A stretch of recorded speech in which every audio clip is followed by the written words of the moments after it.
হেরা এটা পর্বতমালার নাম, যেখানে প্রথম কোরআন শরীফ আল্লাহ নাজিল করেছিলেন। সুবহানাল্লাহ। আল্লাহর হাবিব সাল্লাল্লাহু আলাইহি সাল্লাম সেখানে 40 দিন ইতিকাফ করেছিলেন। হাজী সাহেব উমরা করে আসছেন, আমিও গত হজের মধ্যে ওই হেরায় ওই গুহায় উঠছিলাম, যেখানে কোরআন নাজিল হয়েছে পাহাড়ে, ওখানে উঠে যেখানে জিবরাইল নবীকে আনুষ্ঠানিকভাবে নবুয়ত এবং কোরআন দিয়েছিলেন, সেখানে বসে 2 রাকাত নামাজ পড়ার তৌফিক হয়েছিল। আলহামদুলিল্লাহ। তো আল্লাহ তাআলা আমাদের সবাইকে সেখানে যাওয়ার তৌফিক দান করুক। সৌতুন শব্দের অর্থ হলো আওয়াজ, শব্দ, ধ্বনি। কন সৌতুন শব্দ তো কি রে? ধ্বনি, আওয়াজ। হেরা মানে হেরা, ওই হেরা পর্বত, হেরার শব্দ, হেরার ধ্বনি। হেরার ধ্বনি কি ছিল? ইকরা বিস্মি রাব্বিকাল্লাযী খালাক খালাকাল ইনসানা মিন আলাক। প্রথম বলছে হেরায় প্রথম ধ্বনি ছিল ইকরা, পড়েন। রসুল বলে পড়তে পারি না, আবার বুকে চাপ দিয়ে বলে আবার পড়েন। নবী কয় আমি পারি না, আবার চাপ দিছে পড়েন, কয় পারি না, আবার চাপ দিয়ে কয় রবের নামে পড়েন যিনি বানাইছে, দিল খুলে গেছে। কার নামে পড়বো, কার কথা পড়বো? কয় ওই রব, যে রব আপনাকে বানিয়েছেন, সৃজন করেছেন, তার নামে পড়েন। আস্তে করে নবীজির দিল খুলে গেল আর পড়া শুরু করলেন জোরে কোন আল্লাহু আকবার।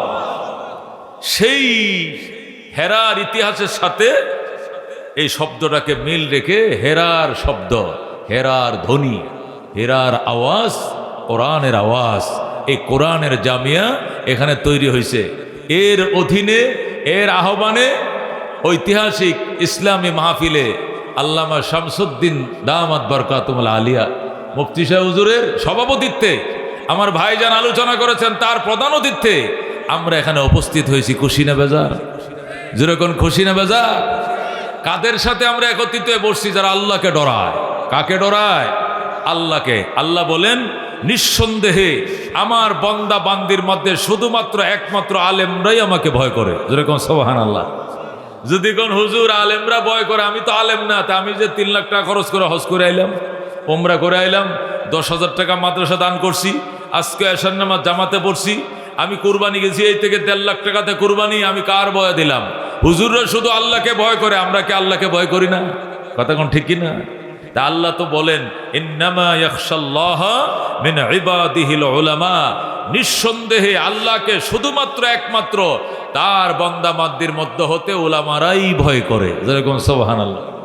তা আল্লাহ কি কথা ভুল বলেছেন না সঠিক বলেছেন? সঠিক বলেছেন। তাহলে আমাদের প্রশ্নের উত্তর পাবো কোথায়? তাহলে আমরা কোন দুঃখে আল্লাহকে ভয় করি? আমরা কোন দুঃখে নামাজ পড়ি? উলামারাই শুধু ভয় করে। তাহলে আমরা কি করি? আমরা তো উলামা না। এদেশের 18 কোটি মানুষের মধ্যে মাত্র 85 লক্ষ আলেম। কয়শো লক্ষ আলেম? 1 কোটিও না। কোন 18 কোটি মানুষ আছে এই দেশে, তার মধ্যে আলেম কত আছে? 85 লক্ষ। হাফেজ আছে 24 লক্ষ। যেরকম সুবহানাল্লাহ। হাফেজের আলেমে মিলাইয়া মোটামুটি 1 কোটি হয়, আর 17 কোটি আলেমের বাহিরে। কতক্ষণ ঠিক কিনা? এখন আল্লাহ বলছেন আমাকে শুধুমাত্র একমাত্র ভয় আলেমরাই করে। তাহলে 18 কোটির মধ্যে 1 কোটি হাফেজের আলেমরা না ভয় করে, বাকি 17 কোটির অবস্থা কি? তো হেরা কি আল্লাহকে ভয় করে না? ভয় করে কিনা?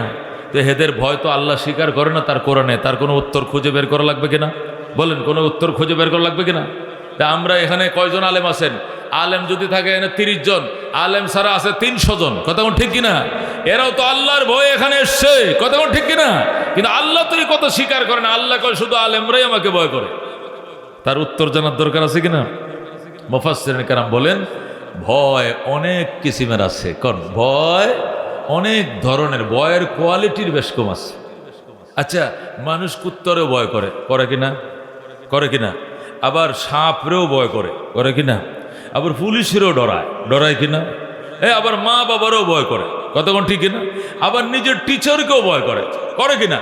আচ্ছা, টিচারকে যে কারণে ভয় করে, কুত্তরকে এই কারণে ভয় করে। এই দুইটা ভয়ের কোয়ালিটি কি এক? কতক্ষণ এক? কুকুরকে ভয় করে কেন? ওয়াল্লাহ কাতি মাস, কি মাস? আশ্বিন কার্তিক মাস চলতেছে। এখন যদি কুত্তা কামড় না, তাহলে আঁচুর দিলেই 14টা ইঞ্জেকশন। কটা লাগবো? নাভির 4 পাশে ভ্যাকসিন দিতে হবে কটা? 14টা, নতুবা জলাতঙ্ক রোগে ধৈর্যা আমি মারা যাইতে বাধ্য। কথা কোন ঠিক কিনা? এই জন্য কুত্তা যেদিক দিয়ে যায়, বিশেষ করে পাগলা কুকুরের কাছেও আমরা নাই। কথা কন ঠিক কিনা? সাপ রে ভয় করি কেন? সাপ যদি কামড় দেওয়া লাগবে না, শুধু ফুস করে কি করে, শোঁ করে শব্দ করে, আর বাতাস যদি গায়ে লেগে যায়, উজা পাইতে দেরি হলে দুনিয়াতে থাকা যাবে না। ঠিক কিনা? এই যদি শুনে যে ওই ইরিকেটটার আইলের মধ্যে একটা সাপ পাইছিলাম, 3 মাস এই আইলে দিয়ে আর কেউ যেত না, এই যাইস না, এদিক দিয়ে সাপ আছে। কথা কন ঠিক কিনা? তাহলে সাপ এর যে কারণে ডরায়, কুত্তারেকে এই কারণে ডরায়, আবার উস্তাদকে এই কারণে ভয় করে। এই ভয়ের কোয়ালিটি কি এক? শব্দ তো একটাই, উস্তাদকে ভয় করিবা, সাপকে ভয় করিবা, পাগলা কুকুরকে ভয় করিবা, মা বাবারে ভয় করিবা। ভয় কি এক? সব ভয় কি এক? মা বাবাকে ভয় করে কেন? মা যদি আমার বাবার সঙ্গে তার মিলন না হতো, পরিচয় না হতো, পরিণয় না হতো, বিবাহ বন্ধনে আবদ্ধ না হতেন, মিলন না হতো, দুনিয়া দেখতাম না, দুনিয়া বুঝতাম না। কথা কোন ঠিক কিনা? যে মা বাবার মিলনে আমি দুনিয়া দেখলাম, এই মা বাবার জন্য যদি আমার গায়ের চামড়া দিয়ে জুতাও বানায় দেই, এই জুতা মারে পড়তে দেই, বাবারে পড়তে দেই, নিজের গায়ের চামড়ার জুতা ছিঁড়ে যাবে, তবু গো মা বাবার হক আদায় হবে না। কথা কোন ঠিক কিনা? এই জন্য মানুষ মা বাবাকে ভয় করে, উস্তাদকে ভয় করে, শিক্ষককে দেখলে রিস্কাতে নেমে যায়, টিচারকে দেখলে মোটর সাইকেল খাড়া করে ফেলে, সাইকেল থেকে নেমে যায়। দাঁড়াইছিস কেন? আমনে আমার উস্তাদ। উস্তাদ হয়েছে, সমস্যা কি? নামছিস রিস্কার থেকে? উস্তাদ শরীয় সারা কারে কই চিনতাম না, এবিসিডি কারে কই চিনতাম না, আলিফ বা তাসা কারে কই আমি জানতাম না। আপনার সহবতের সংস্রবে যাওয়ার পর আমি অন্ধ চোখ দিয়ে দেখছি, আমার চোখ খুলছে। আপনার জন্য যদি গায়ের চাম দিয়ে জুতাও বানায় দে, আপনি পড়েন, সারা জিন্দিগি গোলাম খাটি, আপনি একটা অক্ষরের স্বাদ, একটা অক্ষরের ঋণ আমি শোধ করতে পারবো না। কতক্ষণ ঠিক কিনা? শেরে খোদা হযরত আলী মুর্তজা, নবীজির কলিজার টুকরা, কি জিয়ের জামাই হযরত আলী, তিনি বলেন, মান আল্লামানি হারফান, যে আমাকে একটি অক্ষর শিক্ষা দিল, ফা আনা আবদুল্লাহ, আমি তার গোলাম। যেরকম আল্লাহু আকবার। উস্তাদকে মানুষ এত ভয় করে কেন, সম্মান করে কেন? মান আল্লামানি হারফান, যে আমাকে একটা অক্ষর শিখাইছে, শুধু একটা অক্ষর, শরীয়, আর কিছু না, একটা অক্ষর। আলী বললেন, আমাকে যে একটা অক্ষর শিক্ষা দিল, পানা আবদুল্লাহ, আমি তার কিনা গোলাম। কি গোলাম? আমি তার খরিদ করা গোলাম। ইনশা বানি ওয়া ইনশা আতাকানি ওয়া ইনশা আরাক্কানি। আল্লাহু আকবার বলেন। আলী বলেন, আমি তার খরিদা গোলাম, আমি তার কেনা গোলাম, আমি তার কৃত দাস। বলেন আল্লাহু আকবার। চাইলে ইনশা বানি, চাইলে সে আমাকে বিক্রি করতে পারে, ওয়াইনশা রাক্কানি, চাইলে আমাকে গোলাম বানায়ও রাখতে পারে, ওয়াইনশা আতাকানি, চাইলে আমাকে আজাদ স্বাধীন করে দিতে পারে। এই এখতিয়ার আমার নাই, আমার উস্তাদের আছে। বলেন আল্লাহু আকবার।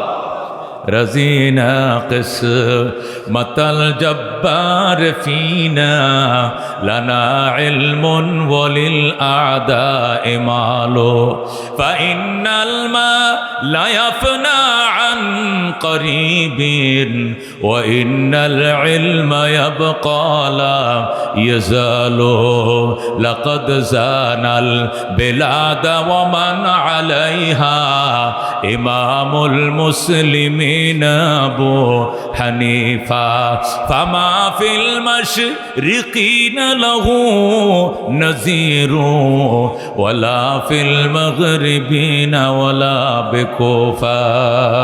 যেরকম সুবহানাল্লাহ। এই জন্য দোস্ত, ভয় অনেক কিসিমের আছে। আল্লাহকে ভয় করার কোয়ালিটি আলাদা, নবীকে ভয় করার কোয়ালিটি আলাদা, পুলিশকে ভয় করার কোয়ালিটি আলাদা, ছোট ডাকাত ভয় করার ডিজাইন আলাদা, কুত্তরে ভয় করার ডিজাইন আলাদা, সাপরে ভয় করার ডিজাইন আলাদা। আল্লাহ আলেমরা জানে আমাকে কোন ডিজাইনে ভয় করলে, কোন কোয়ালিটির ভয়, এটা ভয়, এটা মৌলবীরা জানে, মৌলবীরা মানে।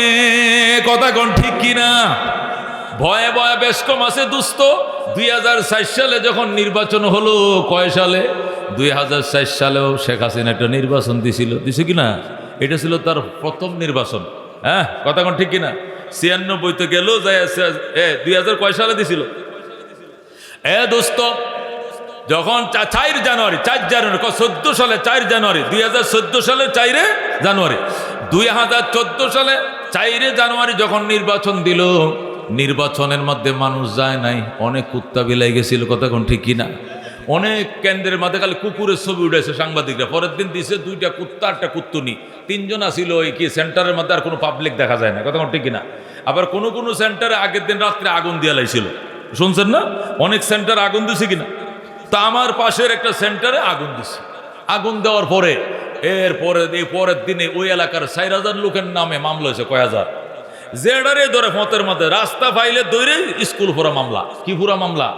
স্কুল তো নির্বাচনের কেন্দ্র, স্কুলের দরজাটা সব ফুরে লাইছে, এই জন্য স্কুল পুরা মামলা, কেন্দ্র পুরা মামলা। এখন যারে বা হেরে মামলা দেয়, মানে আমার এক পরিচিত মহব্বতের ভাই একবারে 3 চিল্লা দিয়া এত বড় দাঁড়িয়ে রাখছে, একবারে মনে করেন 10-15 বছর ধরে তার দাঁড়িয়ে আছে, গেলে দাঁড়ি কোনোদিন হুঁশ দেয় না। ওমা দেখি দাঁড়ি নাই, ক্লিন শেপ। কিরে ভাই আপনার দাঁড়ি কই? কথা কম কর মিয়া, স্কুল পুরা মামলা দিয়া দিব, জীবন বাঁচানো আগে দাড়ি ফরে রাখবো আগে, জান বাঁচায় না হলে শিবির কয়ে মামলা দিয়া 14 বছরের সাজা দেয়া লাগবে, জোরে কর নাউজুবিল। আমি বললাম ভাই এই স্কুল পুরা মামলার থেকে বাঁচার জন্য পয়গম্বরের কলিজার মধ্যে তুমি ফুঁস দিলা, নবীজের কলিজার মধ্যে খোর লাগায়া দাড়ি সাসলা, আর আমরা যদি কয় ফাঁসিও হবে রাজি আছিলাম, তবু গো পয়গম্বরের কলিজায় দাড়ির মধ্যে ফুঁস দিতে আমি রাজি না, কতক্ষণ ঠিক কিনা দোস্ত? এই হলো পাবলিকের দিনদারি, এই হলো পাবলিকের বুজুর্গি, কতক্ষণ ঠিক কিনা? বাস এই আসি এই নাই, বেদ গরতর গাইডা নাই, ওই আগে মুরব্বীরা আছে কি শিল্লুক গাইতো, এই আছে এই নাই, বেদগরতে গাইডা, এটা কি কয়? জিলকি, এটা কি বিজলি, এই যে আছে আলো পরে আবার অন্ধকার, কত ঠিক কিনা? এ পাবলিকের দিনদারি এই আছে এই নাই, বেদগরায় গাই নাই, মানে এই দাড়ি আছে এই দাড়ি নাই, এই একটু রাখছি আবার এই ক্লিন শেপ, কথা কোন ঠিক কিনা? এই দিনদারি আর মৌলবীদের দিনদারি, মৌলবীরা রাত্রে ঘুমাইবে আর তুমি তাহাজ্জুদ পড়বে, তার ঘুম আর তোমার তাহাজ্জুদের সমান, কথা কোন ঠিক কিনা? একে বলে আলেম। এই জন্য আল্লাহ কই ইন্নামা ইয়াখশাল্লাহ মিন ইবাদিহিল উলামা, নিঃসন্দেহে এই কথার মধ্যে কোনো সন্দেহ নাই, আল্লাহর বান্দা বান্দীদের মধ্যে আল্লাহকে সবচেয়ে বেশি ভয় করার মতো ভয় আলেমরাই করে, কথা কোন ঠিক কিনা? উলামায়ে কেরামই করে। উলামায়ে কেরামকে যদি বলো, আমার এক মুসল্লি উনি ইটালি যাবে, কই যাবে? ইটালি যাবে। এখন দাড়ি টাড়ি তো আছে, আমার ওয়াজ সবসময় আমার পিছনে জমা পড়ে। আরেকদিন কো হুজুর ভিসা তো এসে গেছে, কই? ইটালি যা। ও সমস্যা, যে কি সমস্যা? দাড়ি না কাটলে ওই যে দূতাবাসে দাঁড়াইলে বাড়ি দ্বারা তো ওই যে ছাড়পত্র দেয় না, অন করা কি? করা কি হন আমার কাছে কি লেগাইছো? কই এটা জানার জন্য। আমি অন্য করতে ফতোয়া লো, আমি ফতোয়া দিতে পারবো না। ইটালি না, ইটালির যদি রাজাও বানায় আমাকে, আমি লাথি মারবো, কিন্তু দাঁড়িতে ফোঁস দিতে পারবো না, কতক্ষণ ঠিক কিনা? আর তুই বেটাটা বিশালে চিন্তা কর, হুজুর 16 লাখ টাকা দাম। কত দাম? 16 লাখ টাকা। 16 লাখ বেশি না দাঁড়ি বেশি? এই জন্য কাইটেলাই কোনো মতে এই দেশে পৌঁছার পরে আল্লাহ দিলে আবার আল্লাহ বাঁচাইলে দাঁড়িয়ে আবার এক কেলামো, কিন্তু ফারই কোনো মতে বিমানটাতে এই দেশে ঢুকি কোনো মতে। আমি বললাম যে হবে না। ওমা শুক্রবারে মসজিদে জিজ্ঞেস করছে, যখন ফতুয়া পায় নাই, শনিবার দিন 2 হাতে যা ধরে ফল ফ্রুট নিয়ে আমার বাসায় হাজির। কমলা আছে, আপেল আছে, আনার আছে, নাশপাতি, বেদানা সহ কত কিসিমের ফল ফ্রুট। আমি কিও ভাই জসিম কি খবর? কজুর ওই যে আইছিলাম ওই ফতুয়াটার লাগে, আমার হাতে কি? কইটা হাতিয়া আনছে সামনে। আমি হাতিয়া সহ তুমি এখান থেকে বিদায়, ঘরে ঢোকা যাবে না, এখান থেকে বিদায়। মাল আনছো ফতুয়া ঘুরাই দেওয়ার জন্য, কলিজায় নবীর কলিজায় আঘাত দিবি, আর তোরে ফতুয়া দিব যে বিদেশ গেলে দাড়ি কাটা জায়েজ আছে। আমি টুকরা টুকরা হয়ে যাবো, এই ফতুয়া দিতে পারবো না, পারবো না, পারবো না, কথা ঠিক কিনা? দোস্ত এই কটা মৌলবী এই দেশে আছে বলে এখন ইসলাম আছে। এই কটা মৌলবী এই দেশে আছে বলে বিশ্ব ইস্তেমা বাংলাদেশে হয়। এই মৌলবী কয়টা আসে বলে 24 লক্ষ কোরআনের হাফেজ এই দেশে, কথা ঠিক কিনা?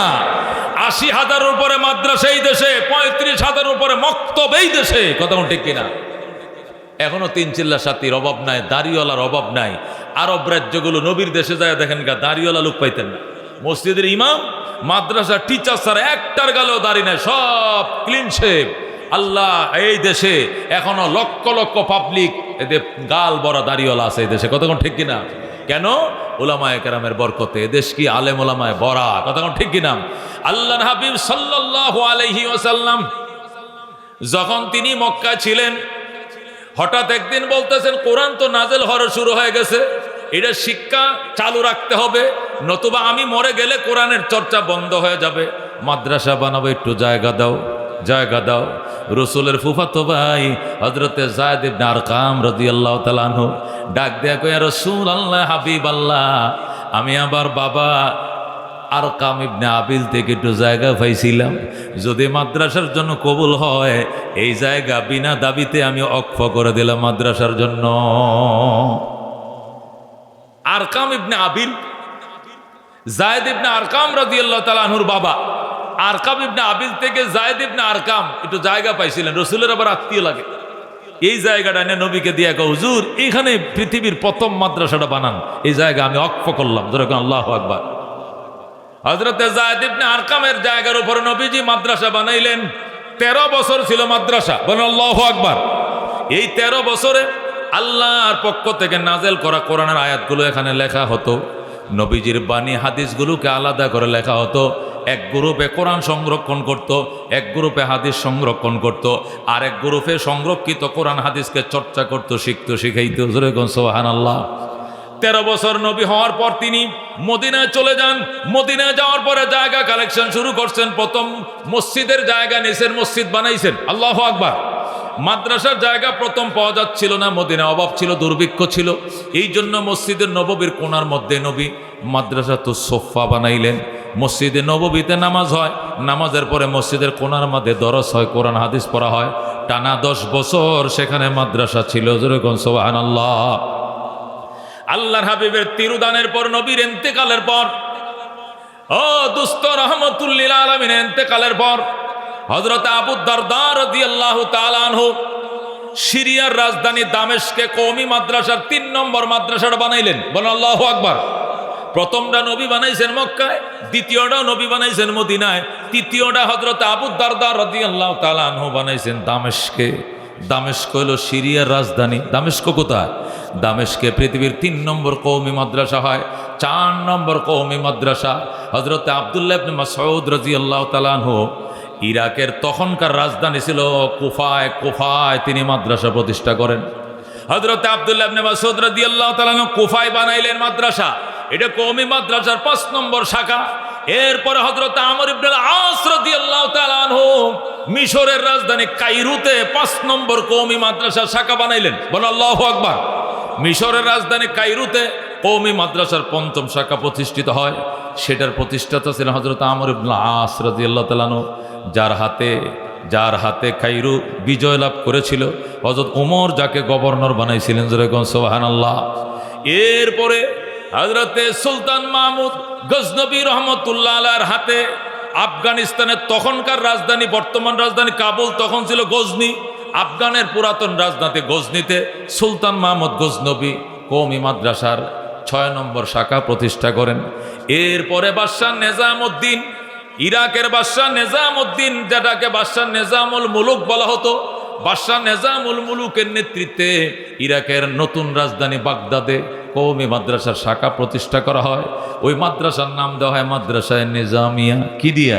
মাদ্রাসায়ে, এই নামেই কওমি মাদ্রাসাকে মাদ্রাসায়ে নিজামি বলা হয়, দরসে নিজামির মাদ্রাসা বলা হয়। ওই মাদ্রাসায়ে নিজামিয়াতে বহু বড় বড় আলেম ওলামা তৈরি হয়েছেন। তার মধ্যে উল্লেখযোগ্য 3 জন। একজন ছিলেন হযরত ইমাম গাজালি রাহমাতুল্লাহ আলাইহি, হুজ্জাতুল ইসলাম। বলেন আল্লাহু আকবার। হুজ্জাতুল ইসলাম ইমাম গাজালি সেই মাদ্রাসায়ে নিজামিয়া ছাত্র ছিলেন। পারস্য কবি, বিশ্বকবি শেখ সাদি রহমতুল্লাহ আলাইহি, তিনিও সেই মাদ্রাসায়ে নিজামিয়ার ছাত্র ছিলেন। বড় পীর মহিউদ্দিন আবদুল কাদের জিলানী রহমতুল্লাহ আলাইহি, পীরানে পীর, বড় পীর মহিউদ্দিন আব্দুল কাদের জিলানী রহমতুল্লাহ আলাইহিও সেই মাদ্রাসায়ে নিজামিয়ার ছাত্র ছিলেন। যেরকম সুবহানাল্লাহ। গেল 7 নম্বর। এরপরে সেখান থেকে মাদ্রাসা চালু হতে হতে এশিয়াতে ঢুকছে। দক্ষিণ পূর্ব এশিয়ার দিল্লিতে, ভারতের রাজধানী দিল্লিতে সুলতান আলতামাস রহমতুল্লাহ আলাই দিল্লিতে কওমি মাদ্রাসার বিরাট বড় শাখা প্রতিষ্ঠা করেন। এরপরে সুলতান সালাউদ্দিন ঘুরি রহমতুল্লাহ আলাই আজমিরে, কোথায়?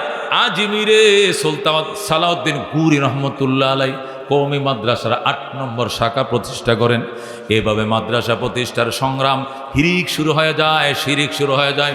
মুঘলরা এসে একের পর এক মাদ্রাসা প্রতিষ্ঠা করেন।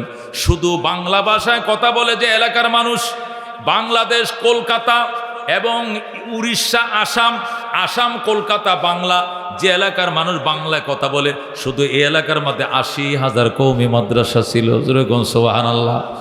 সেই কওমি মাদ্রাসার প্রতিষ্ঠাতা ছিলেন নবী আলাইহিস সালাতু ওয়াস সালাম। এই মাদ্রাসা হইতে হইতে হইতে শুধু বাংলা, যে মানুষ বাংলা ভাষায় কথা বলে সেই এলাকার মধ্যে ছিল 80,000 মাদ্রাসা। এরপরে বাদশাহ শাহজাহান যখন ক্ষমতায়, ওই সময় ব্রিটিশ বেনিয়ালাল কোকরের দলেরা ইস্ট ইন্ডিয়ান কোম্পানির নাম দিয়া 1701 খ্রিস্টাব্দে ভারতবর্ষে তারা আসে ব্যবসা করার নামে। ব্যবসার নাম দেয়া ইস্ট ইন্ডিয়ান কোম্পানি যখন ঢুকছে ভারতে, ঢুইকিয়া বাদশাহ শাহজাহানকে ম্যানেজ করে তারা ব্যবসার নাম দিয়ে এখানে ঢুকছে। ঢুইকিয়াই অল্প কিছুদিনের ভিতরে তারা ক্ষমতায় বসে গেছে। ক্ষমতায় বসার সাথে সাথে সমস্ত মসজিদ মাদ্রাসা ব্যঙ্গে চুরমার করে দেয়। জোরে কোন নাউজুবিল্লাহ। ব্রিটিশরা ক্ষমতায় বসার সাথে সাথেই মুসলমান নেতাদেরকে বন্দি করে, মুসলমান নেতাদেরকে বিভিন্ন দ্বীপের মধ্যে নির্বাসনে দেয়, উলামায়ে কেরামকে ফাঁসিতে ঝুলায়, হাজার হাজার লাখ লাখ আলেমকে তারা ফাঁসিতে ঝুলায়, সমস্ত মসজিদ মাদ্রাসা ভেঙ্গে দেয়, সমস্ত মসজিদ মাদ্রাসার অক্রিয় সম্পত্তিগুলোকে বাজেয়াপ্ত করে। মসজিদ মাদ্রাসার অক্রিয় সম্পত্তিগুলোকে বাজেয়াপ্ত করার পর যখন মুসলমান ফুঁসে উঠল, মুসলমান আন্দোলন সংগ্রামে ঝাঁপিয়ে পড়ল। আন্দোলনে ঝাঁপিয়ে পড়ার পর 1781 খ্রিস্টাব্দে, কত খ্রিস্টাব্দে? 1781 খ্রিস্টাব্দে সুলতান মাওলানা মাজদুদ্দিন রহমতুল্লাহ আলাই যখন সংগ্রাম শুরু করলেন, আর বললেন বেঈমানের দল, আমাদের লক্ষ লক্ষ মসজিদ মাদ্রাসা শহীদ করেছ, ভেঙ্গে দিয়েছ, তোমাদেরকে আমরা এ দেশে থাকতে দেব না, বঙ্গোপসাগর ছাড়া তোমাদের পলানোর কোনো জায়গা নাই। যখন মৌলানা মাজদুদ্দিন রহমতুল্লাহ আলাই সংগ্রাম ঘোষণা করলেন, উলামায়ে কেরাম যখন সংগ্রাম শুরু করে দিল, তখন মুসলমানদেরকে সান্ত্বনা দেওয়ার জন্য কলকাতা আলিয়া মাদ্রাসা প্রতিষ্ঠা করলো। যেরকম নাউজুবিল্লাহ। কলকাতা আলিয়া মাদ্রাসা প্রতিষ্ঠা করে বলতেছে, লক্ষ লক্ষ মসজিদ মাদ্রাসা ভাঙছি, এর বিনিময়ে তোমাদেরকে একটা মাদ্রাসা দিছি। কলকাতা আলিয়া মাদ্রাসার জমিও দিছে কারা? খ্রিস্টানরা। প্রিন্সিপালও খ্রিস্টান, জমিদাতাও খ্রিস্টান, বিল্ডিং বানাইছে খ্রিস্টান, সিলেবাস নির্ধারিত করছে খ্রিস্টান, পড়াইছে খ্রিস্টান। এইভাবে শুধু একটা প্রিন্সিপাল নয়, প্রথম তো ছিল লর্ড ওয়ারেন হিস্টং ছিল প্রথম প্রিন্সিপাল, এরপরে আরো 25টা প্রিন্সিপাল ছিল, সব ছিল খ্রিস্টান। 200 বছর তারা শাসন করছে। এ 200 বছরই খ্রিস্টান শাসক ছিল, খ্রিস্টান প্রিন্সিপাল ছিল কলকাতা আলিয়ার। এখন বুঝেন, এই আলিয়া মাদ্রাসা কি ইসলামের জন্য করছিল না ইসলামের গোড়া কাটার জন্য করছিল? যে মাদ্রাসার প্রিন্সিপাল হয় খ্রিস্টান, যে মাদ্রাসার জমিদাতা হয় খ্রিস্টান, যে মাদ্রাসার অনুমোদন দেয় খ্রিস্টান, যে মাদ্রাসার সিলেবাস প্রণয়ন করে খ্রিস্টান, যে মাদ্রাসার প্রিন্সিপাল হয় খ্রিস্টান, যে মাদ্রাসার টানা 25টা প্রিন্সিপাল খ্রিস্টান ছিল, এই মাদ্রাসা কি আমাদের ইসলামের পক্ষের জন্য বানাইছে না বুঝ দেওয়ার জন্য, সান্ত্বনার জন্য বানাইছে? যখন সান্ত্বনার জন্য বানাইছে আর দেখছে সিলেবাসগুলো কাটছিট সিলেবাস, জিহাদের আয়াতগুলো পড়ানো হয় না, যুদ্ধের আয়াত পড়ানো হয় না, প্রতিবাদের আয়াত পড়ানো হয় না, হজ যাকাতের আয়াত পড়ানো হয় না, ময়দানে শত্রুর বিরুদ্ধে যুদ্ধ করার আয়াতগুলো পড়ানো হয় না, শুধু মিডিয়া আয়াতগুলোকে পড়ানো হয়। তখন উলামায়ে কেরাম ফুঁসে উঠলেন। উলামায়ে কেরামের চাপ সইতে না পেরে, আল্লাহু আকবার, এক পর্যায়ে তারা লেজ গোটাইতে বাধ্য হলো।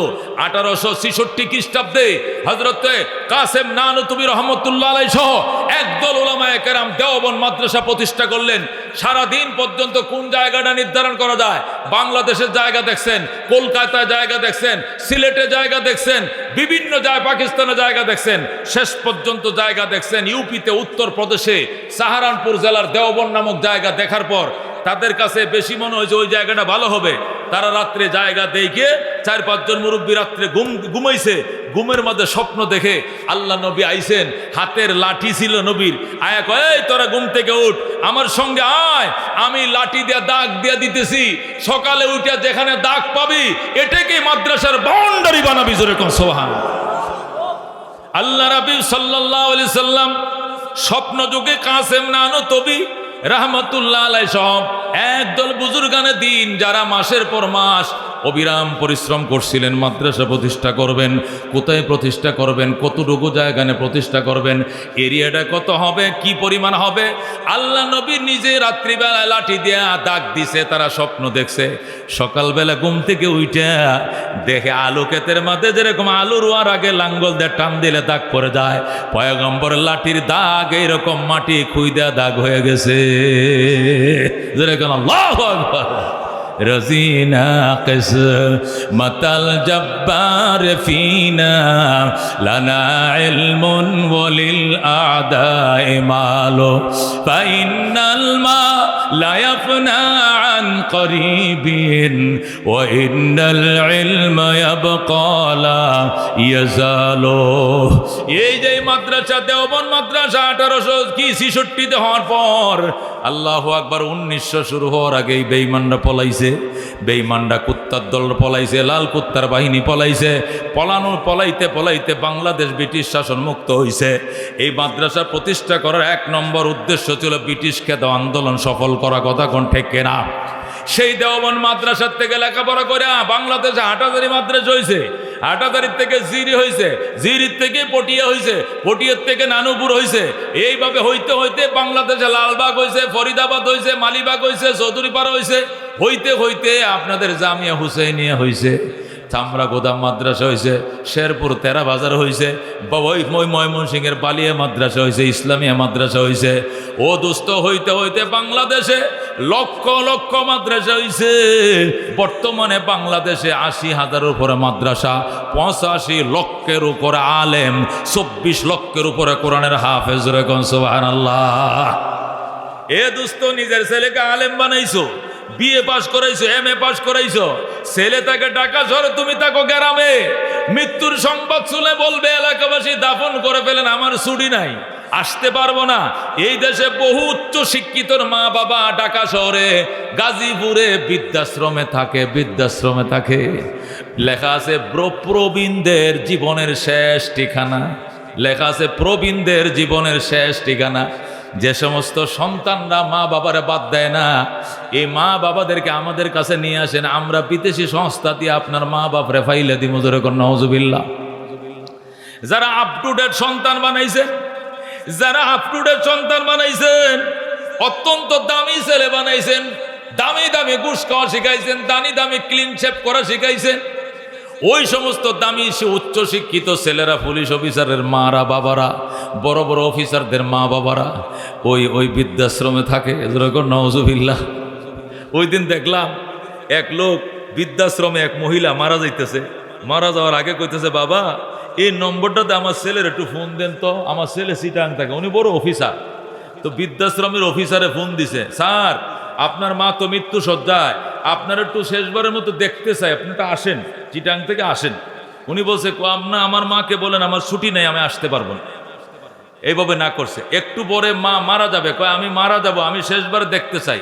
আবার বলছে আমি আসতে পারবো না। একটু পরে মা সন্তান না দেখে মারাই গেল। খোদার কসম, এরকম শত শত লক্ষ লক্ষ উচ্চ শিক্ষিতের মা বাবাকে বৃদ্ধাশ্রমে পাইবা, জীবনের শেষ ঠিকানা ওখানে পাইবা। কিন্তু খোদার কসম খাইলেও ভাঙবে না, কোনো আলেম, কোনো হাফেজের মা বাবা বৃদ্ধাশ্রমে নাই। কথা ঠিক না? কোনো আলেম, কোনো হাফেজে কোরআন তার মা বাবাকে কোনো দিন বৃদ্ধাশ্রমে দেয় না। কথা ঠিক না? দিতে পারে না। আমাদের কাছে এমন কোনো ডকুমেন্ট নাই। ডাইল ভাত যা খাবে ইমামতি করে নুরানি ভরাইয়া 2 টাকা 4 টাকা 10 টাকা যা পায় ডাইল ভাত নিয়ে মারেও খাওয়াবে, নিজেও খাবে। কথা কোন ঠিক কিনা? কারণ সে জানে মা কি জিনিস। নবী বলছেন, হুমা জান্নাতুকা ওয়া নারুকা, মা বাবাই তোমার জন্য জান্নাত, মা বাবাই তোমার জন্য জাহান্নাম। মা বাবার খেদমত করছো, মা খুশি হয়ে দোয়া করছে, কবুলে লেখা নাও তুমি জান্নাতি। বলেন আল্লাহু আকবার।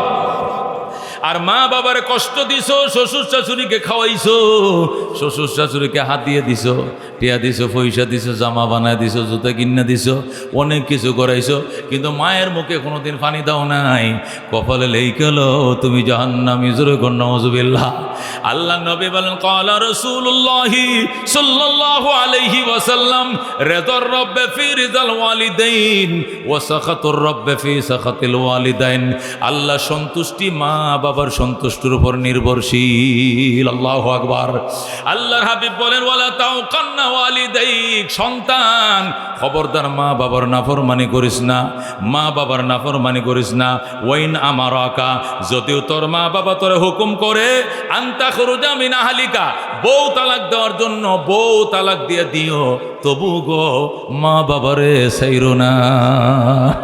মা বাপ যদি খুঁতরে এ সন্তান বউ এটা বালা না, এটা মোবাইলে শুধু পরপুরুষের সাথে কথা কয়, এ দক্ষিণের বাড়ি কুদ্দুচ্ছের সাথে কথা কয়, হুয়ের বাড়ির ফেরদুচ্ছের সাথে সম্পর্ক, এটা আমার মানকুল সব নষ্ট করবো, দেড় তালাক দে, সাথে সাথে 3 তালাক দিয়ে বিদায় দিতে হবে। কথা কোন ঠিক কিনা? আল্লাহ নবী বলছেন মা বাবার কথায় বউ তালাক দিতে হবে, কিন্তু আজকাল বউয়ের কথায় মা বাবা তালাক পায়। কথা কোন ঠিক কিনা? ওরে দোস্ত, 8 দিন হয় নাই, 1 সপ্তাহ হয় নাই, নতুন বউ আনছো, আনার পরে কো মা গো তোমরা আলাদা খাও, বাবা তোমরা আলগা খাও। আমার বউয়ের হাতের মেহেন্দি উঠতে যাইতেছে, হাতের মধ্যে ডেকসি মাজতে মাজতে খাল উঠে গেছে, কালা কালা দাগ হয়ে গেছে, এত কষ্ট আমার বউ পারবে না। জোরে কর নাউযুবিল্লাহ। ও দোস্ত, আল্লাহ নবী সাল্লাল্লাহু আলাইহি সাল্লাম হাদিস শরীফে ইরশাদ করেন আইনাল জান্নাতা তাহতা আকদামিল উম্মাহাত, সন্তান রে জান্নাত মা বাবার পায়ের নিচে, জান্নাত। আল্লাহু আকবার। মা বাবার পায়ের নিচে। অন্য হাদিসে নবী বলেন মা বাবার দিকে মহব্বতের নজরে তাকাইও, নজর ফিরানোর আগে কবুল হজের সওয়াব পাইবা। সাহাবী বলেন ইয়া রাসূলুল্লাহ, হাবিবাল্লাহ, আমরা তো মা বাবার সাথে একসাথে খাই, একসাথে ঘুমাই, বারবার মা বাবারে দেখি, বারবার দেখলে বারবার হজের সওয়াব হবে নি। নবী বলেন ওয়ালাউ কানা ফিল ইয়াউমি মিয়াতু মাররা, একদিনে যদি 100 বার মা বাবার দিকে তাকাও, আল্লাহ তোমাকে 100টা কবুল হজের সওয়াব দিবে। তবু গো তুমি মা বাবার সেইরু নজরে। আল্লাহু আকবার। আল্লাহ নবী সাল্লাল্লাহু আলাইহি সাল্লামের কলিজার টুকরা দুধ মা হযরতে হালিমা, নবী 6 বছর বয়সে মা হারাইছে, বাবারে তো নবী দেখেই নাই, বাপ দেখে নাই, এতিম হয়ে জন্ম নিছে, 6 বছর বয়সে মা হারাইছে। এই জন্য নিজের দুধ মা হযরতে হালিমা সাদিয়াকে সিরি লিখতেন, মা গো ও মা তুমি আইসো, তোমার দেখতে আমার কলিজা জ্বলে।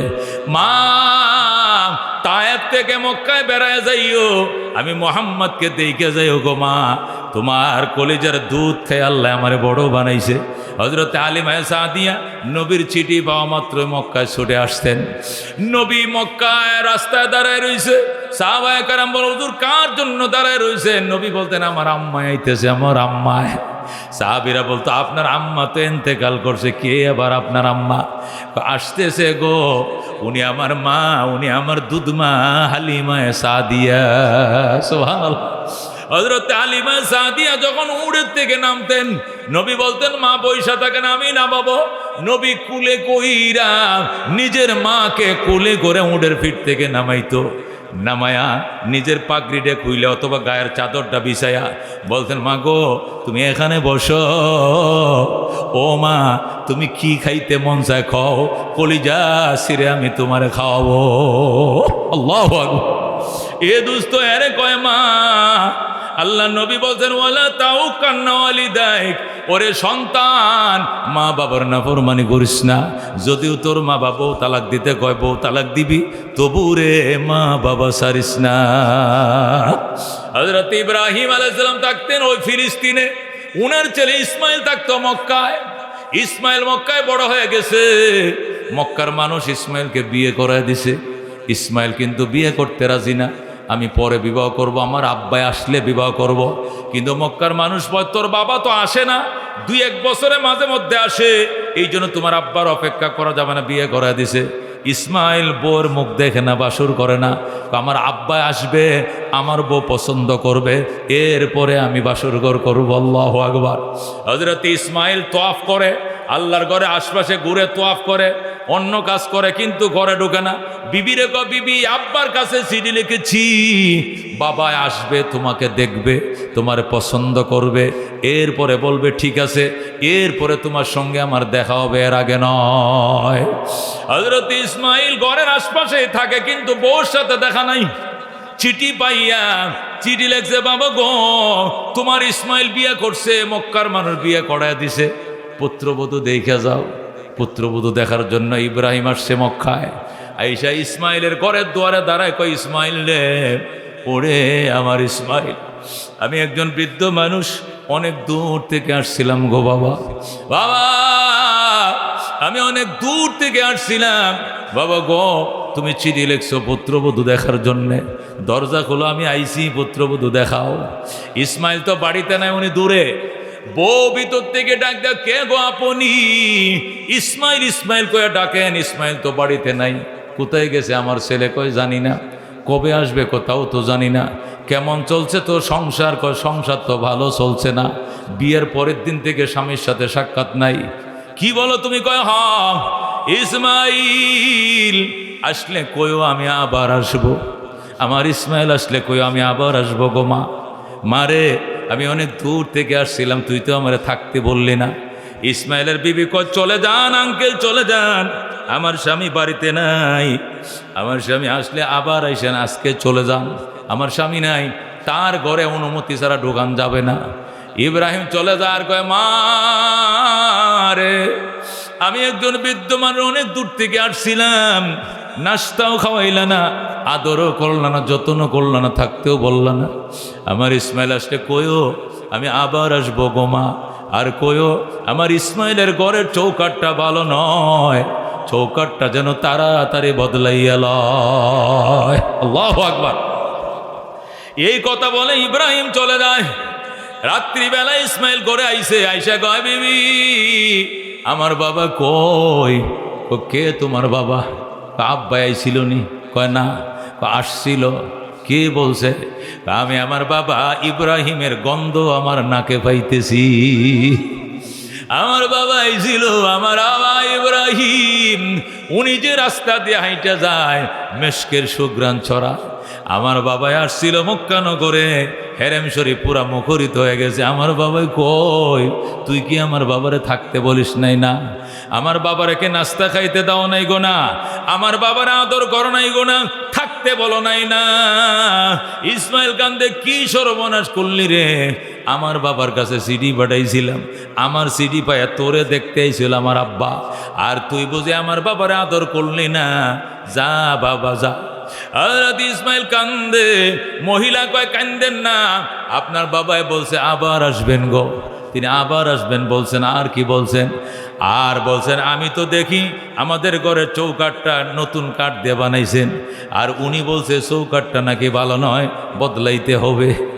ইসমাইলকে বুঝেছি, এটা ঘরের চৌকাট নয়, এটা ফ্যামিলির চৌকাট। তোরে 3 তালাক দেয়া বিদায় দিতে কইছে। আল্লাহু আকবার। 1 2 3 চলে যাও বাপের বাড়ি। ওরে অভিশপ্ত নারী, আমার বাবাই কইছে তোরে 3 তালাক দেয়া বিদায় করে দেওয়ার জন্য। আল্লাহু আকবার। খিদমতে মা দর পে দর কুন সুবহ শাম, তাকে বাসি দর্দ আলম নেকে নাম, হর কে খিদমত কর দেও মখদুম শুদ, হর কে খুদ রাতি দেও মাহরুম শুদ। খিদমতে মা দর পে দর কুন ইখতিয়ার, তাকে বাসি দর্দ আলম বখতিয়ার।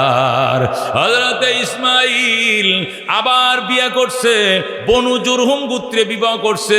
মক্কার মধ্যে সবচেয়ে দামি বংশ হলো বনু জুরহুম বংশ, সবচেয়ে দামি কবিলা হলো বনু জুরহুম কবিলা। এরা স্বামী ভক্ত, স্বামীর খেদমত করে, এরা বড় দিনদার ইমানদার। এই জন্য ইসমাইল বনু জুরহুম গোত্রে সম্ভ্রান্ত পরিবারে নতুন করে বিয়ে করছে। ইসমাইল আবার বিয়ে করছে, বিয়ে করে চিঠি লিখছে, বাবা গো তোমার ইসমাইল চৌকাট বদলাইছে, এবারে চৌকাট দেখে যাও ভালো কিনা মন্দ। আল্লাহু আকবার। হযরত ইব্রাহিম চিঠি পাইয়া চৌকাট, নতুন চৌকাট দেখার জন্য আবার আইছে। মক্কা নগরে আইসে আবার ডাক দে, ইসমাইল রে ইসমাইল, ইসমাইল ওই দিনও বাড়িতে নাই, তিনি আবার হেরেম শরীফে অথবা দাওয়াতের কাজে হরিণ শিকারে গেছে। বউ ঘর থেকে কয়, কে গো আপনি? আমি ইসমাইলের বাবা, আমি একজন বৃদ্ধ মানুষ, বহু দূর থেকে আসছিলাম রে মা। মা, আমার ইসমাইল কই? আল্লাহু আকবার। মহিলা টাস করে দরজাটা খুইলা হযরত ইব্রাহিমের কদম মুবারকে পড়ে যায়। ডাক দিয়ে গো, আব্বা যান, নিজের সন্তানের ঘরে ঢুকবেন, অনুমতির দরকার নাই গো বাবা, আসেন। বাবা গো, আপনার ইসমাইলের নতুন বউ আমি, এটা আগেরটা না, আমি নতুন আইছি। আল্লাহু আকবার। মা চলো ঘরে, ইসমাইলের নতুন বউ ইব্রাহিমকে ঘরের দুয়ারে আইনা জলচকিতে বসাইছে। বসায়া অজুর পানি আনার জন্য জমজমের পারে যাইয়া জমজম কুয়ার থেকে বালতি ভরে নিয়ে আইসা এক হাতে পানি ডালে, আরেক হাতে শ্বশুরের হাতটি পাউডি মুখটা ধুয়া দেয়। আল্লাহু আকবার। এক হাতে পানি ডালে, আরেক হাতে হাত ধুয়া দেয়, পাও ধুয়া দেয়। এইভাবে শ্বশুরের খাতমত শুরু হয়েছে। আল্লাহর খলিল খুশি গো, আল্লাহর খলিল বড় খুশি। ইব্রাহিম ডাক দেখ, মারে মুখটা হাতটা মুইছা দে, গামছা লো, তোয়ালি লো। বিবি ডাক দেখো, শ্বশুর আব্বা কিসের গামছা, কিসের তোয়ালি?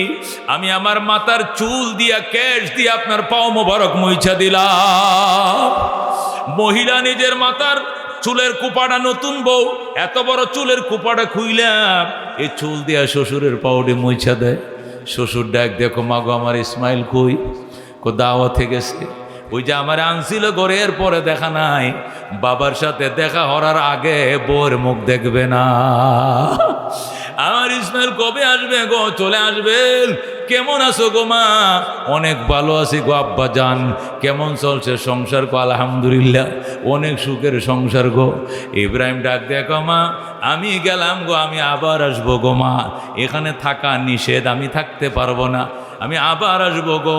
যেই বলছে চলে গেলাম, ইসমাইলের বউ দরজার ফাতারে দাঁড়াইছে। দাঁড়ায় গো, বাবা আপনাকে আমি যাইতে দিব না। আল্লাহু আকবার। আব্বা যান, আগের বিবি আপনাকে যাইতে দিছিল, সে তালাক পায় গেছে। আমার জীবন থাকতে আপনাকে যাইতে দিব না। ইব্রাহিম কমা, আমার যাইতে দাও। আগে আমি অসন্তুষ্ট হয়ে গেছিলাম, এবার অসন্তুষ্ট নয়। আমার ইসমাইল আসলে কইও, এবারে চৌকাট বড় ভালো গো, এই জীবনে যেন এই চৌকাট না বদলায়। যেরকম সুবহানাল্লাহ।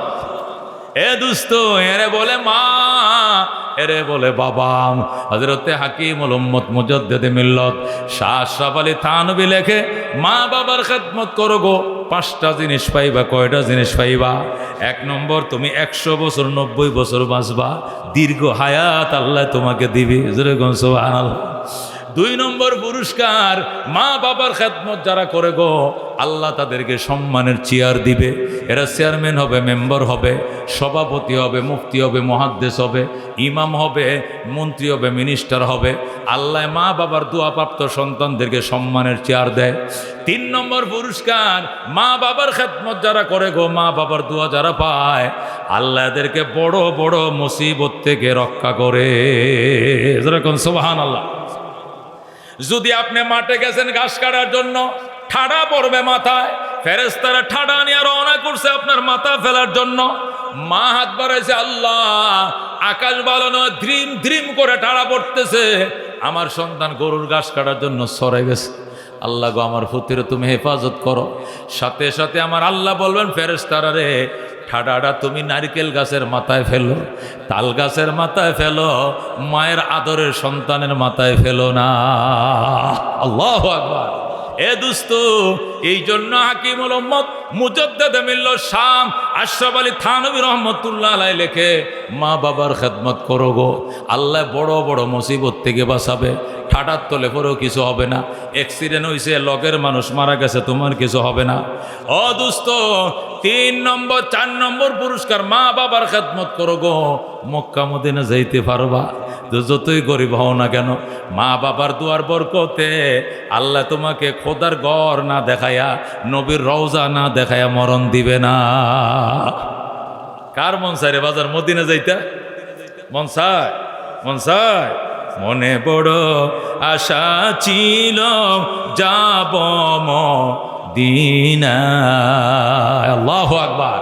হযরত আশরাফ আলী থানভী বলেন, মা বাবার দিকে মহব্বতের নজর দিছে আর হজের সওয়াব পাইছে। এরকম লক্ষ লক্ষ হজের সওয়াব তার নামে ফেরেশতারা লেখছে। আরেকদিন সব ফেরেশতা মিললে দোয়া করে, আল্লাহ ই তো জীবনে মদিনা যায় নাই, মক্কায় যায় নাই, এর নামে এত হজ করতে আইল, কই যে মার মুখ দেখছে, বাবার মুখ দেখছে, তাহলে এর কপাল খুলে দাও, এরা মক্কায় যাইতে দাও, জোরে কোন আল্লাহু আকবার। হঠাৎ করে অন্য লোক তারা মক্কায় পাঠিয়ে দিবে, হঠাৎ করে অন্য মানুষ তাকে মক্কা যাওয়ার জন্য টাকা দিয়ে দিবে। হুজুর, ইমাম সাহেব হুজুর, আমার মার বদলে হজটা করে দেন, আমার বাবার পরিবর্তে হজ করে দেন, আমি নিয়ত করছিলাম অসুস্থ হয়ে গেছি, যাইতে পারবো না, আপনি আমার হজটা করে দেন। যেমনি হোক, যে উসিলায় হোক, মা বাবার ভক্তিপূর্ণ সন্তান মক্কায় যাবে। আব্দুল আলিম গান গাইতো, মক্কায় যাইতে পারে নাই। মারে মারে অনেক গান লেখলাম, শরীয়ত মারেফতের গান, কিন্তু মদিনায় তো যাইতে পারলাম না। কয় বেটা, মার দোয়া ছাড়া জীবনে যাইতে পারবি না, জোরে কোন আল্লাহু আকবার। ও ঠিক আছে মা, তুমি দোয়া দাও, আমি মদিনা যেতে চাই। এরপরে আব্দুল আলিম মার থেকে দোয়া নিয়া গান লেখছে, মনে বড় আশা ছিল যাব মদিনায়, কাফেলাতে কে যাও তুমি, কে যাও বে তোরি অবাই, সঙ্গে নিয়ে যাইও মুরে খানি কৃপা করি, সঙ্গে যদি নালাও মুরে গিয়ে মদিনায়, এই গরিবের সালাম দিও মদিনার বাদশায়, আমার আশা আছে সম্বল নাই, করি কি উপায়, মনে বড় আশা ছিল যাব মদিনায়। যেরকম সুবহানাল্লাহ। আরে দোস্ত, এই গান ভাইরাল হলো, আল্লাহর আরেক পিয়ারা বন্দা তাকে মদিনায় পাঠিয়ে দিল, যেরকম আল্লাহু আকবার। এই জন্য মার দোয়া ছাড়া উপায় নাই। আব্দুল্লাহ ইবনে মুবারক রাহমাতুল্লাহ আলাইহি বলেন, আমি আল্লাহর ঘর তওয়াফ করতেছি, হঠাৎ করে দেখি এক লোক মাথায় খাঁসা নিয়ে তওয়াফ করে। খাঁসা। আমি বললাম, কিরে ভাই, খাঁসা নিয়ে তওয়াফ করে কেন? কি আছে, আলু না তরমুজ নাকি আনারস? কয় না, মা মা। যেরকম আল্লাহু আকবার। খাঁসার মধ্যে মা কোত্থেকে আইলো?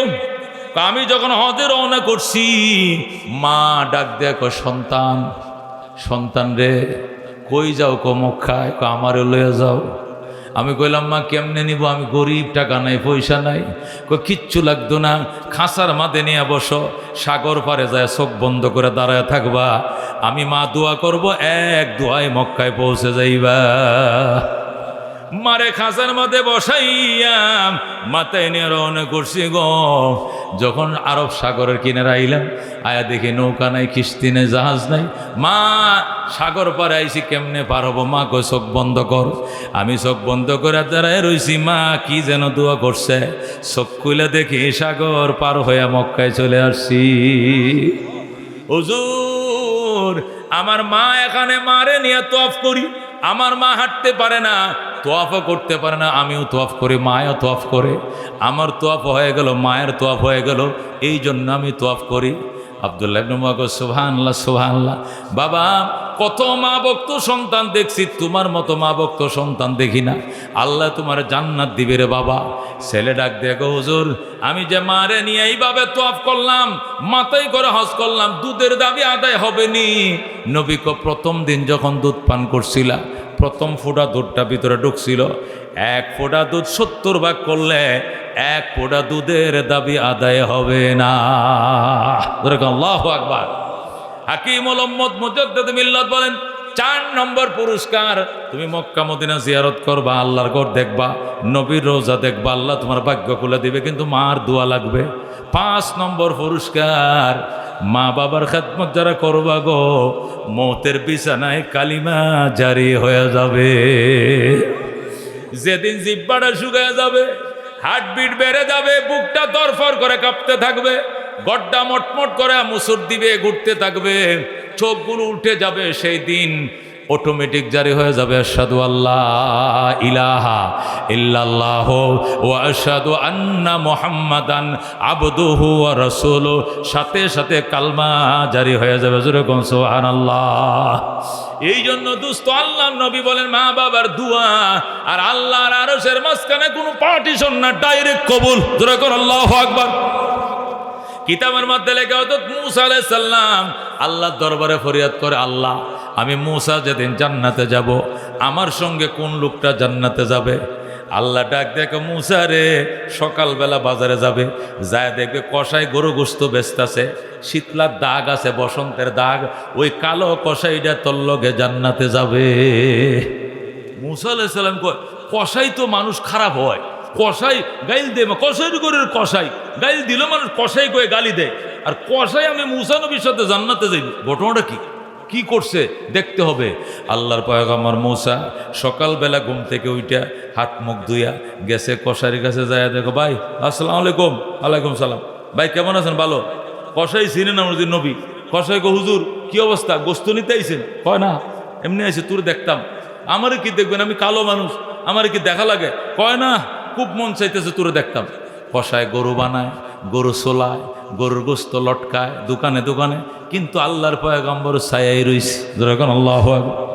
কষাই সারাদিন গোস্ত বিক্রি করছে, মুসা নবী তার দিকে ছায়াই রইছে। রাত্রিবেলায় কষাই যখন বাড়িতে যায়, মুসা নবী তার পিছনে পিছনে যায়।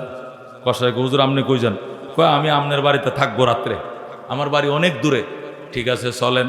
বাড়িতে গেছে, কষাই অল্প একটু গোস্ত নিয়ে গেছে, এটা খুশি খুশি করে কাটছে, কাইটা এটা রান্না করছে, বোনা করছে, কইরা একটু গোস্ত আর একটু রুটি একত্রিত করে মাখাইয়া নিজের মাকে খাওয়াইতেছে। যেরকম আল্লাহু আকবার। বৃদ্ধা মা একদম বয়স হইতে হইতে একবার ফরিংয়ের মতো, রাজহাঁসের মতো হয়ে গেছে। এই মারে কয়েক টুকরা খাওয়াইছে, খাওয়ানোর পরে মারে পানি খাওয়াইছে, এরপরে ঘুম পাড়া দিছে। একটু পরে মা হাত বাড়া দিয়েছে, আল্লাহ আমার কলিজার টুকরা সন্তান আমার গরু গোস্ত দিয়ে রুটি দিয়ে খাওয়াইছে। অনেক দিন পর্যন্ত রুটি খাওয়ার বড় শখ ছিল, কিন্তু আমার জুবান বন্ধ, আমি চাইতে পারি না। আজকে আমার ছেলে নিজের তরফ থেকে রুটি আনছে, গোস্ত পাকাইছে, নিজে না খাইয়া আল্লাহ নবী আমার ঘরে বইসা রইছে, আমি তারে চিনি, আমার ছেলে তোমার নবীর চিনে না। মুসা কালিমুল্লাহরে আমার ছেলে চিনে না। এই জন্য পয়গম্বরের মুখে খাবার না দিয়া আমি মায়ের মুখে খাবার দিয়েছি। আল্লাহ তোমার দরবারে দোয়া করি, আমার এই ছেলেটাকে মুসা নবীর সঙ্গে জান্নাত দিও। যেই মাত্র মা দোয়া করছে, আল্লাহ আমার ছেলেকে মুসা পয়গম্বরের সাথে জান্নাত দিও, সাথে সাথে আল্লাহ কবুল করে ফেলছে। আল্লাহু আকবার। যখন সন্তানের দোয়া কবুল হয়ে গেছে, হযরতে মুসা আলাইহিস সালাম আল্লাহু আকবার কই চিল্লান দিছে। এখন ছেলেকে, হুজুর আপনি চিল্লান দিলেন কেন? তোর মা দোয়া করছে, কবুল হয়ে গেছে। আমার মা দোয়া করলো কেমনে? আমার মা তো জবান বন্ধ, কথা কইতে পারে না। আমি আল্লাহর নবী, আমি আল্লাহর পয়গম্বর, তোর মার মনে মনের কথাটাও আল্লাহ আমার কান্দে শোনায় দিছে। আপনি আল্লাহর পয়গম্বর কহ, কি নাম আপনার? আমি মুসা কালিমুল্লাহ।